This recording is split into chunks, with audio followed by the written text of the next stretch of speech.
What's going on, ladies and gentlemen? Welcome back to Auto Auction Rebuilds, where, yeah, we're back with the 996, the cheap Porsche 911 Cabriolet that we got from Copart for a $7,100 winning bid. And I'm telling you what, man, it would be nice to be able to actually drive this car. I think I've driven this car 2 or 3 hours in the entire time that I've had it in my possession. Unfortunately, this thing was just, you know, the water in the oil in the cooling system, and that oil has wreaked havoc on the cooling system hoses, and we still don't know if it's got a cracked head or if that's just residual oil in the cooling system. But we're not going to worry about that today. We're going to come back and deal with that later. One of the big issues, aside from blowing coolant hoses, which I've already ordered replacement ones, they'll be here at the Porsche dealership tomorrow. Once we get the hoses replaced, we can actually drive the thing. But the next biggest issue is this alternator is no good. It'll work at first. It puts out about 13.25 volts, which is still not enough, but it'll push that out for about 5 to 10 minutes, and then it significantly drops to about 10.5 to 11.25 volts. So I'm thinking the voltage regulator may have gone bad in this alternator. No big deal though, because that's what we're going to focus on in this video, is replacing the alternator by yourself, a true DIY on a Porsche 996. So without further ado, let's get started. And to get started, we don't even need tools for this. There you go. It's that easy. Just take your little oil filler tube thingy lobob and just move it out of the way. I'm totally kidding. Next step is we're going to want to get our mass airflow sensor off. And there's most likely a push button somewhere on here that we can take that off with. I don't know. I'm assuming you just push in the tabs on the side, and there we go. Yeah, little tabs on the side. Now this is a 99, so yours may be different, but on 99 you got little push tabs on the side here on each side. Just push them in, and you're gonna have to rock it a little bit, wiggle it out of the way, and then keep your tab out of the way. That was easy. Next, we're gonna have to take this clamp off right here. Let's get you a little flathead screwdriver or an 8mm or so. Take this clamp off, and you don't need to undo this whole intake box. There's one bolt right here, and I don't know what size it is. We'll find out in just a minute. Take this bolt out, and this whole air intake assembly should come out. But before you get too far into this, remember, disconnect your battery cable. You do not want your battery connected when you're doing this job. It will end in a very bad way. All right, we are going to loosen this up. Get that clamp nice and loose. And then hopefully, there we go. We can start wiggling it around here. Good deal. Now we got to take this bolt out. Next, we're going to get this, which turned out to be a 13 mil. Just give it a quick turn, and then we'll just spin that sucker right out of there. Try not to lose any washers or any grommets that might be in there. See, there's a washer there. It may not come off, so we're going to be careful, try not to lose that. There's a grommet in there we don't want to lose. That's my first time doing this. I haven't read any repair manuals or anything. It's just pretty straightforward from what I can see. And with this out of the way here, looks like this may actually be leaking a little bit, so we may need to replace this oil filler as well. It's just going to be a matter of one-handed. This is not the easiest, but there you go. Getting your airbox out of the way. This is actually a pretty clean motor. There's another hose. Another hose that looks like it needs to be replaced in the near future. That one's not looking too good either. Yeah, but the belt looks practically brand new. Throttle looks good.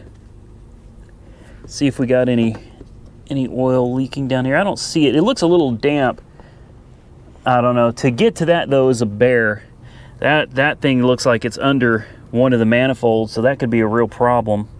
Okay, anyway, today we're going to focus on this. So next we're going to need, I don't know what size that is, 21, 22, 23, something like that. Take the tension off of this tensioner here, off this belt. Get this belt off, and make sure you keep track of where all these belts go so that you know how to put them back on. And it should be fairly straightforward. It looks like there's one bolt here and one bolt here, and I think it should come out fairly easy. I shouldn't say that. There's a couple vacuum lines up here. These are going to be, okay, no they're not. These are rubber hoses. These are usually brittle, hard plastic lines, and they're usually going to snap. So you probably want to make sure you got some tiny, looks like somebody's already been in here though. Somebody's already been in here because these lines have been replaced. So that should make things a little easier. So I didn't find exactly what size that was in millimeter, but a 15/16 fit perfectly. I've got a reasonably sized breaker bar here and should be able to just pull on it like so. And dang. All right, guys, one-handed, this is difficult. There we go. Whew. That tensioner down there, I got some tension on her. All right, now we remove this belt. There we go. And this is going to leave us with the 2 bolts, one on this idler. Good time to check your pulleys too. Idler feels good, tensioner pulley feels good, another idler feels good. Spin your pulleys. All right, let's get these 2 bolts out of the alternator. All right, we got our earthquake and a 15 mil socket, and we should be able to just put this on this pulley right here, and look. Perfect. And hopefully the same size down here. That one's a little tougher to get to with that hose in the way, but there we go. Awesome. We're in business. All right, so here I've got my air hammer / air chisel. I can't remember the last time I've used this thing, but this thing is loud. Listen to this. We're going to, I don't know if I'm going to be able to do this on camera. So I was able to set the camera down temporarily. I'm going to get this in here, and I'm just going to kind of try to hit this dead in the center here. Hopefully I don't damage myself or the car, and drive the bushing back there out. Whoa, hot dang.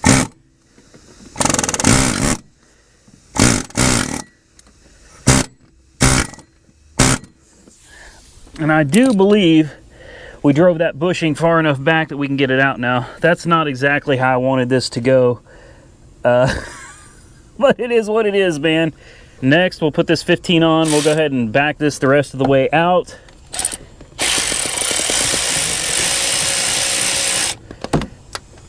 There we go. We got one more 15 down here. There we go. And as you can see, the alternator is now wiggling. And we should be able to just twist it. I can't remember what direction they said, but there we go. Look how easy this is. And they said working on a Porsche was difficult. Come on now, guys. This is nothing. This is nothing.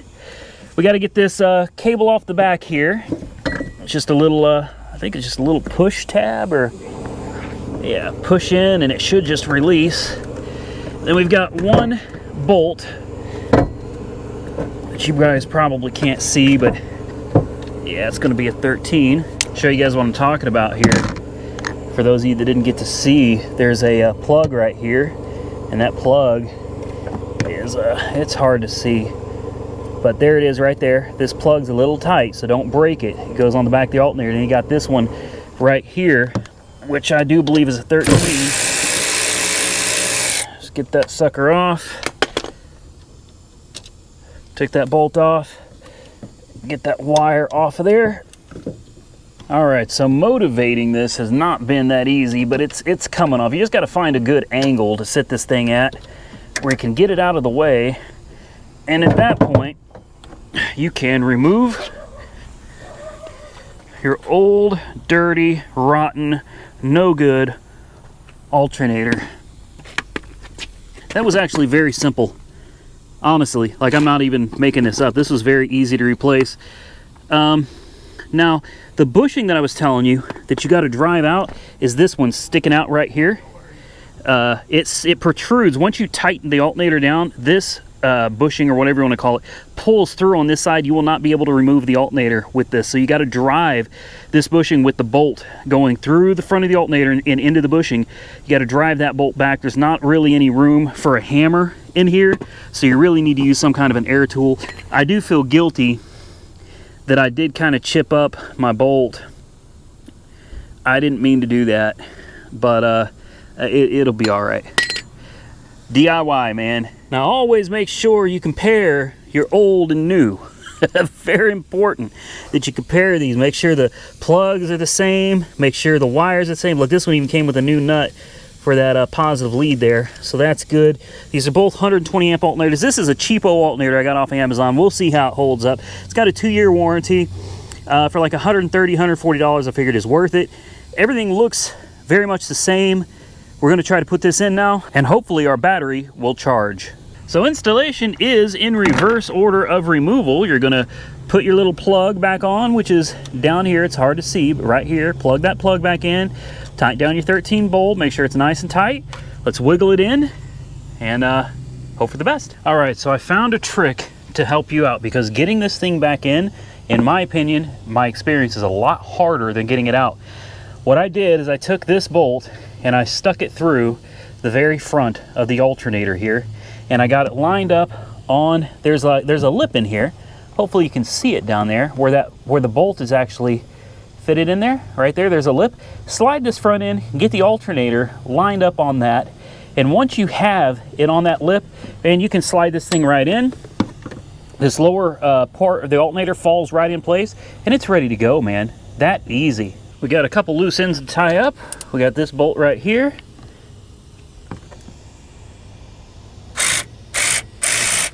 I'm not going to tighten it all the way. We're just going to get it. It's pulling in that.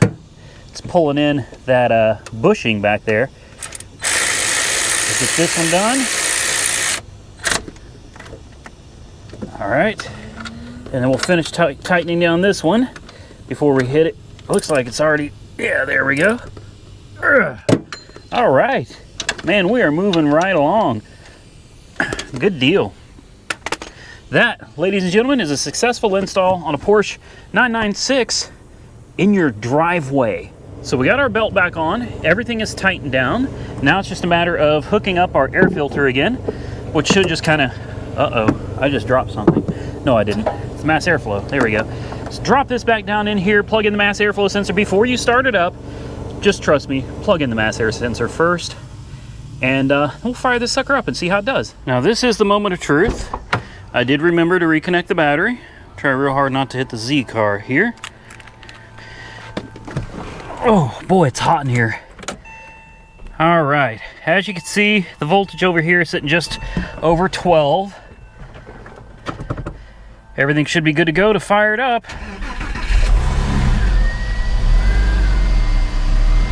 There we go, voltage is cranking up.